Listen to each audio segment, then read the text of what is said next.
From Martyrdom to Roses, the true history of Valentine's Day.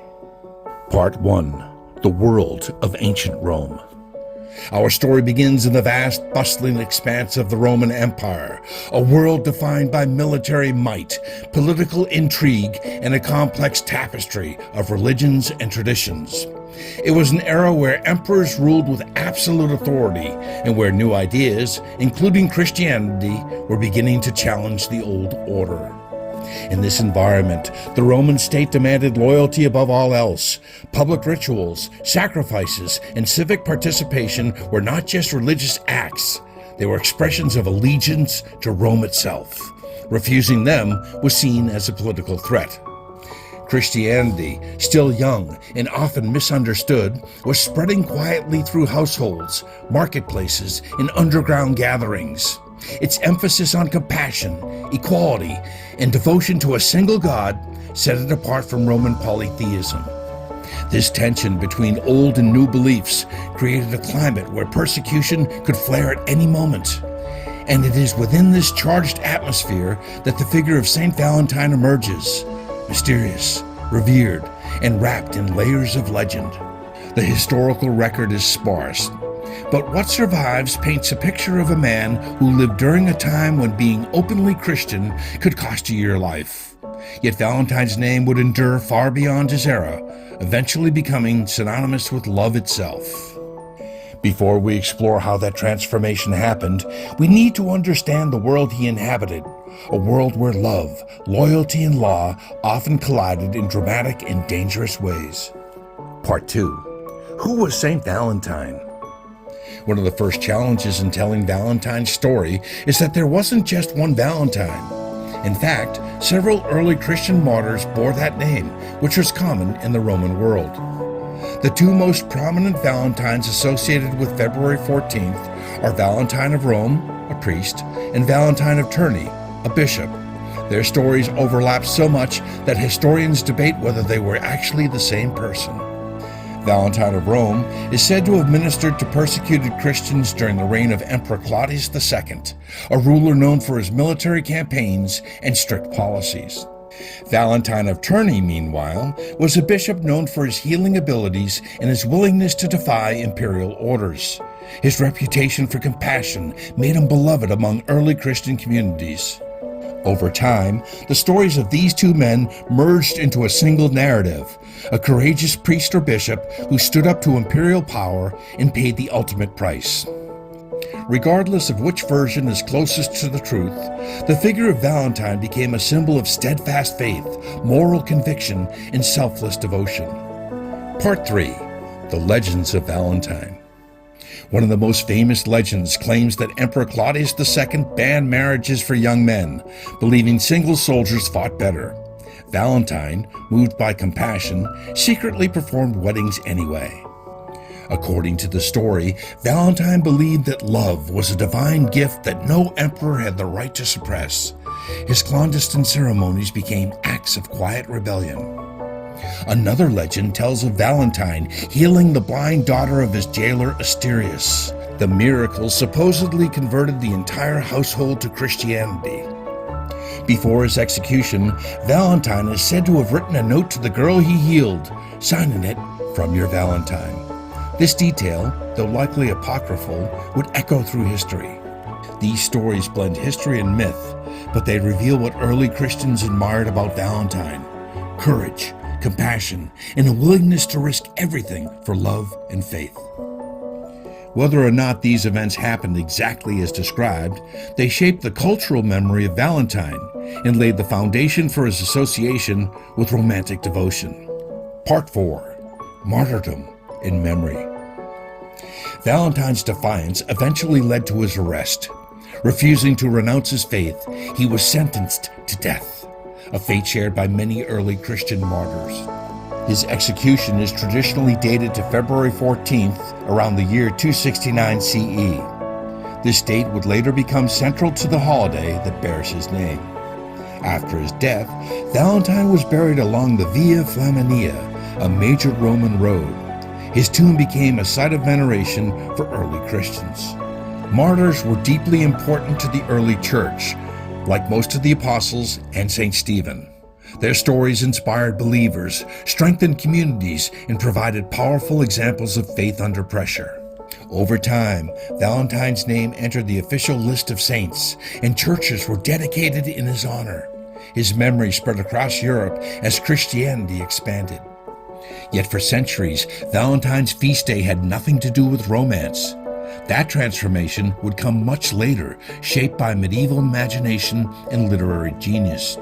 Part 5. Pagan Roots and Possible Connections. Some scholars have suggested that Valentine's Day may have absorbed elements of Lupercalia, an ancient Roman festival held in mid-February. Lupercalia was a celebration of fertility, purification, and the coming of spring. It involved rituals, sacrifices, and symbolic acts meant to ensure prosperity. While the connection between Lupercalia and Valentine's Day is debated, the timing is intriguing. Early Christian leaders often repurposed pagan festivals to give them new meaning. Whether or not Valentine's Day directly replaced Lupercalia, both celebrations reflect humanity's long-standing fascination with love, renewal, and the rhythms of the seasons. What is clear is that by the Middle Ages, Valentine's feast day had begun to take on new associations, ones that would reshape it entirely. And the catalyst for that transformation was not a priest or an emperor, but a poet. Part 6. The medieval birth of romantic Valentine's Day. The earliest known link between Valentine's Day and romantic love appears in the writings of Geoffrey Chaucer, the famed English poet. In his poem, Parliament of Fowls, Chaucer describes birds choosing their mates on St. Valentine's Day. This poetic image helps cement the idea of February 14th as a day for lovers. Medieval Europe was obsessed with the concept of courtly love, a stylized, idealized form of romance celebrated in poetry, music, and art. Valentine's Day fit perfectly into this cultural landscape. It became a day for exchanging tokens of affection, writing love notes, and celebrating emotional devotion. Nobles and commoners alike embraced the tradition. Valentine's Day poems, or valentines, became popular expressions of admiration. By the late Middle Ages, the holiday had firmly established itself as a celebration of romantic love, even though its origins were rooted in martyrdom. Part 7. Early Modern Traditions. As literacy spread in Europe, written valentines became increasingly common. People crafted elaborate messages filled with poetic language and symbolic imagery. Handmade cards often featured hearts, flowers, and Cupid, the Roman god of desire, whose image became inseparable from the holiday. In England, Valentine's Day customs included drawing names from a bowl to determine one's Valentine for the year, a playful tradition that added excitement to the celebration. The holiday also inspired songs, plays, and folk customs. Shakespeare himself referenced Valentine's Day in Hamlet, showing how deeply embedded it had become in cultural life. By the 18th century, Valentine's Day was widely celebrated across Europe, with lovers exchanging gifts, poems, and sentimental keepsakes. These early traditions laid the groundwork for the modern Valentine's Day industry that would soon emerge. Part 8. The Industrial Revolution and Mass-Produced Love. The 19th century brought dramatic changes to Valentine's Day, thanks to advances in printing technology and the rise of mass-produced goods. In England and the United States, factories began producing ready-made valentines featuring intricate lace patterns, embossed designs, and colorful illustrations. Esther Howland, an American entrepreneur, is often credited with popularizing commercial valentines in the U.S. Her ornate cards became hugely successful. Affordable postage also played a major role. With the introduction of the penny post, sending valentines became easier and more accessible. The holiday shifted from a primarily handwritten tradition to a booming commercial enterprise, with millions of cards exchanged each year. Valentine's Day was no longer just a cultural custom. It was becoming a major economic force. Part 9. The 20th century, a global holiday emerges. By the early 20th century, Valentine's Day had spread far beyond Europe and North America, reaching countries around the world. The rise of advertising and consumer culture further expanded the holiday's reach. Companies promoted chocolates, flowers, jewelry, and other romantic gifts. The red rose, long associated with passion, became the iconic flower of Valentine's Day, thanks in part to clever marketing. Greeting card companies refined the aesthetic of Valentine's, creating designs that range from sweet and sentimental to humorous and playful. As cinema and television grew in influence, Valentine's Day became a recurring theme in popular culture, reinforcing its status as a celebration of romance. By the late 20th century, the holiday had become a global phenomenon, celebrated in diverse ways across different cultures. Part 10. Contemporary Valentine's Day. Today, Valentine's Day is one of the most widely recognized holidays in the world, celebrated by couples, friends, families, and even school children. While romantic love remains central, the holiday has expanded to include expressions of friendship, gratitude, and self-care.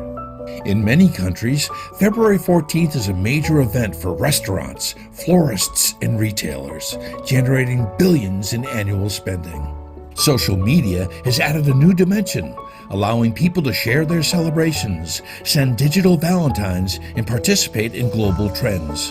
At the same time, some people critique the holiday for being overly commercialized, arguing that love should be celebrated year-round. Yet despite these debates, Valentine's Day continues to thrive, evolving with each generation while retaining its core themes of affection and connection. Part 11. The Enduring Legacy of St. Valentine. The journey from a martyred priest to a symbol of romance is one of the most remarkable transformations in cultural history. Valentine himself likely never imagined that his name would one day adorn cards, chocolates, and declarations of love exchanged across the globe. Yet his story, whether taken as history, legend, or a blend of both, embodies values that resonate deeply: courage, compassion, and the belief that love is worth defending. And so, each year on February 14th, when people exchange tokens of affection, they participate in a tradition that spans centuries, a tradition rooted in faith, shaped by poetry, and carried forward by the universal human desire to love and be loved. Happy Valentine's Day.